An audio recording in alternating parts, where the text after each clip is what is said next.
7 reasons why I think you shouldn't trade. And remember, this is just one man's opinion. I also want you to know that I'm not bitter on the market. I'm not sour about it. I loved being a trader. My time as a trader, I look back with fond memories. It was an amazing time in my life. I made a lot of money, and I was actually successful with it. I did not lose my shirt in trading. I left without having lost money.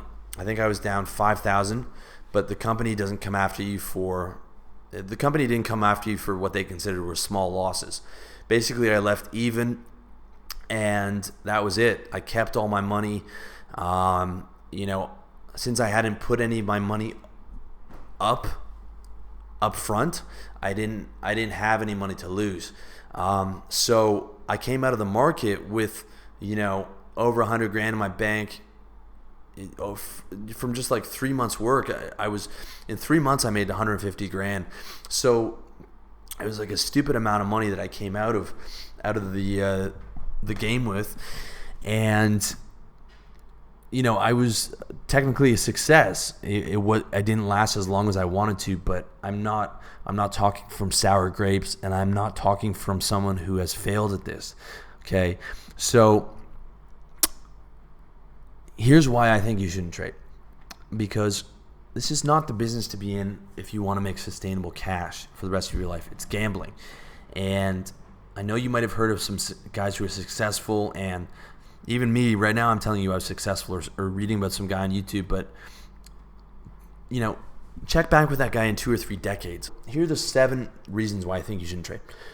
Number 1, your trading skills are non-transferable. So after my run at trading, I'd spent 3.5 years accumulating these skills that were completely useless. I mean, I learned a ton. I learned a lot of mental discipline, but I was unemployable because the banks were looking for quant traders. They were looking for the rocket scientist guys. They weren't looking for guys like me. And my buddy, he ended up with a back office job making like 70 grand, which part of it was because he was a trader and he was working in the back office of a bank's trading firm. But, that was pretty much the only guy who'd sort of leveraged it into something. A couple other guys leveraged it into, a similar field, but the actual skills that we learned were completely untransferable. If I'd spent that 3 years building a business, that's something that could have been paying me money even now, if I'd built a consistent revenue stream. Number 2, no opium. So you don't have access to other people's money.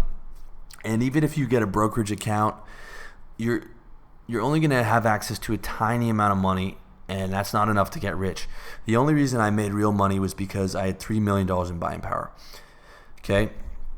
Even if you can match George Soros' run of 20% a year, which is what the best guys do, okay? The best guys only make like 20% a year return on their investment. And you can do that for the next 30 years. It's still going to be like 25 years before you're rich if you're just using your own money. The real way to get rich, and the way that George Soros and Warren Buffett got rich, is you either have a business with huge margins or you have access to a ton of other people's money. Okay, George Soros didn't get rich from trading, okay, because he only makes 20% a year. He got rich from other people's money, okay, and he got other people's money by selling a superior product, a 20% yearly return on investment.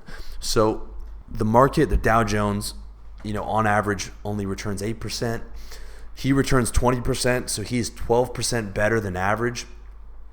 He gives a 12% return better than the market, which means that wealthy billionaires will pay him an absolute fortune and will give him a ton of money to manage because of that higher return. So really what he's selling is a product. He's just selling the product of a higher return, and that's how he got paid. So he got paid because he has access to opium, right? You're not going to have access to that money, so you're not going to get rich off the market unless you can find a situation like I did. But we'll get to that in a minute. Number 3, the odds of success are abysmal. 99 out of 1,000 people will fail, and those are professional traders. And I'm telling you, there must have been 1,000 guys who went through training, and overall, maybe one out of 1,000 guys would make good money at trading. The average guy who's not a pro trader is going to be even worse. He just has no business trading, because you're going to have no access to information, you're going to have terrible execution, you're going to have high trading fees, and you're not going to be treating trading like a full-time job. And if you want even a shot in hell, you need to be treating it like your full-time job. Number 5, you're competing with the smartest minds in the world. Okay, George Soros, Paul Tudor Jones, Warren Buffett. You are the guys who are putting the money on the table that makes them billionaires. They have every edge in the world. They have all the money, and you have none. Okay, I don't care how smart you are not as smart as these guys. It is not fucking possible. Okay, these are the elite of the elite, and it is not a smart place to be competing. Okay, you want to be competing in a place where you have no edge, or where you have a massive edge. Okay, which brings me to point number 6. You have no edge. Not only are you gambling against the best in the world without an edge, but you have a distinct disadvantage emotionally. So you have the opposite of an edge. 2 years of having my brains beat out for the slightest mistake gave me a massive amount of discipline when it came to punching out of my losers. The exception being the 50,000 trade that Swim held until it came back to a small winner. This is not something you can learn from a book. The stress of trading is absolutely brutal. And the discipline and the ability to handle pressure is something that you can only learn from years of experience and thousands of trades.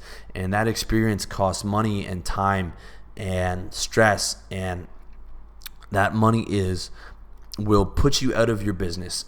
Will put you out of business if you were trying to trade your own money. At the end of the day, that is just the reality.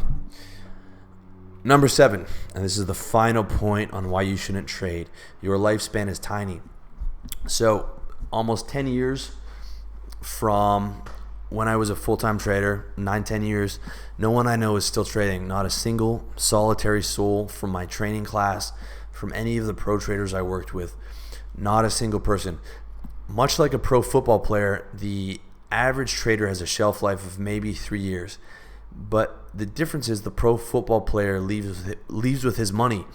If you're trying to trade your own account and you are not at a prop firm like mine, chances are, and you actually make it and you beat the odds and you actually become profitable,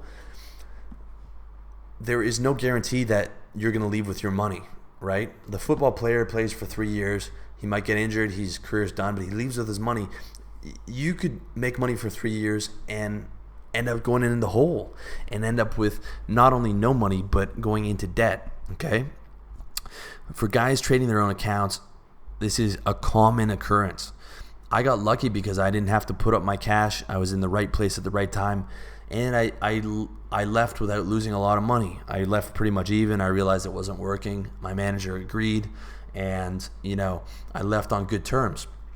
But my cousin, the pit trader, was not so lucky. Okay, this guy was in his 40s when I met him, and he went broke 10 years later in his 50s. This guy had been trading for 30 years as a professional, and this guy went broke in his 50s because he was selling naked options.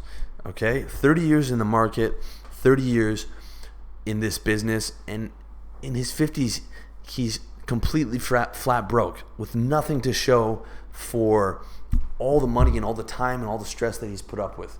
Okay, not to mention this guy was, a heavy drinker, and he was 300 pounds, and all that amount of stress that manifested in all these different ways, and he ends up going broke at 50. Okay, your lifespan is tiny.